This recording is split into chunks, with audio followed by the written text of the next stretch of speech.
Imagine a world without the satisfying crunch of a potato chip.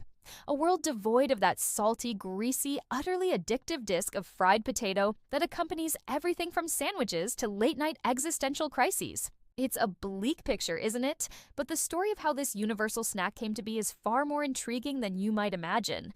A tale involving a notoriously fussy customer, a rather irritated chef, and a happy accident that would forever alter the landscape of snacking. Our scene is set in the summer of 1853 at Moon's Lake House, a popular resort in Saratoga Springs, New York, a place where the well-to-do of the era sought respite from the sweltering city heat. At the heart of our story is one Cornelius Vanderbilt, a name synonymous with wealth, industry, and, as it turns out, a rather particular palate. Vanderbilt, a railroad magnate of considerable influence, and by all accounts a man who knew what he wanted, and wasn't afraid to demand it, ordered a plate of fried potatoes. Now, fried potatoes were a common dish of the time, typically thick-cut and somewhat soft. But when Vanderbilt's order arrived at his table, he was less than impressed. In fact, he declared them too thick, too soggy, and generally not to his liking. He sent them back to the kitchen, a move that likely elicited a collective groan from the culinary staff. Enter George Crum, the chef at Moon's Lake House. Crum, a man with a reputation for his culinary skills, and perhaps on this particular day, a simmering pot of frustration. Faced with Vanderbilt's seemingly unreasonable complaint, Crum reportedly took umbrage. Whether he intended to appease the demanding customer, or perhaps, in a fit of culinary pique, create something utterly inedible remains a point of historical debate. But what happened next would become legend. In a move that could be described as either inspired or passive-aggressive, history often leaves room for interpretation. Crum decided to take Vanderbilt's request to an extreme.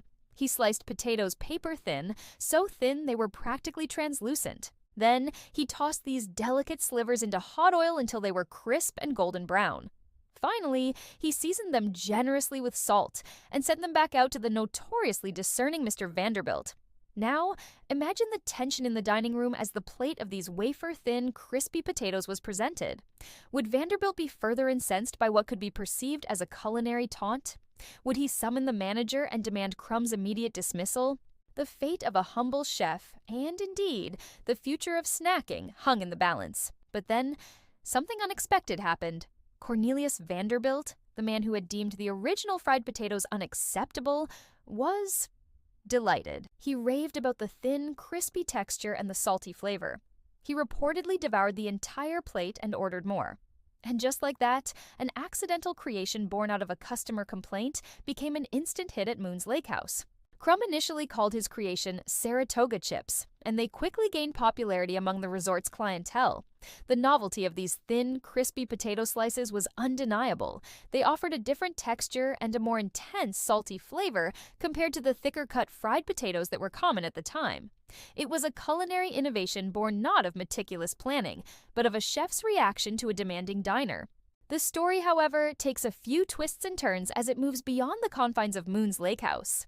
While George Crum is widely credited with the invention, there are whispers and alternative accounts that suggest the idea of thin fried potato slices might have existed in some form prior to this fateful encounter. One popular theory points to a recipe in an 1832 cookbook, suggesting that Crum may have simply been reinterpreting an existing dish.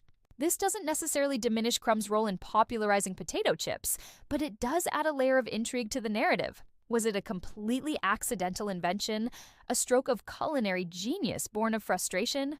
Or was it a case of a talented chef refining and popularizing an existing, lesser-known dish? The historical record, as it often does, offers tantalizing clues but not definitive answers, leaving us to ponder the true origins of this beloved snack.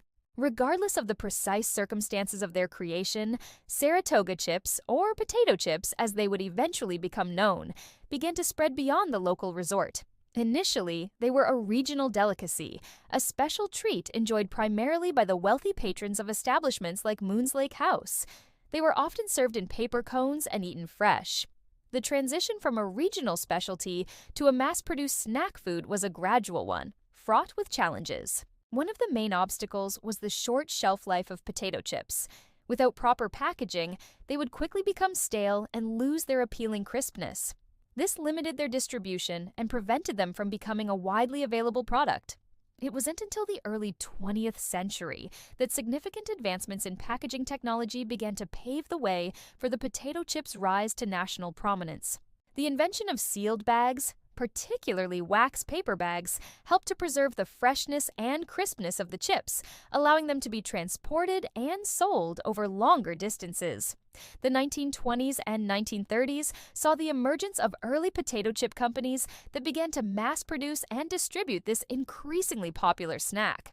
Names like Lay's and Y's began to appear on store shelves, transforming potato chips from a restaurant novelty to a convenient and affordable treat for the masses.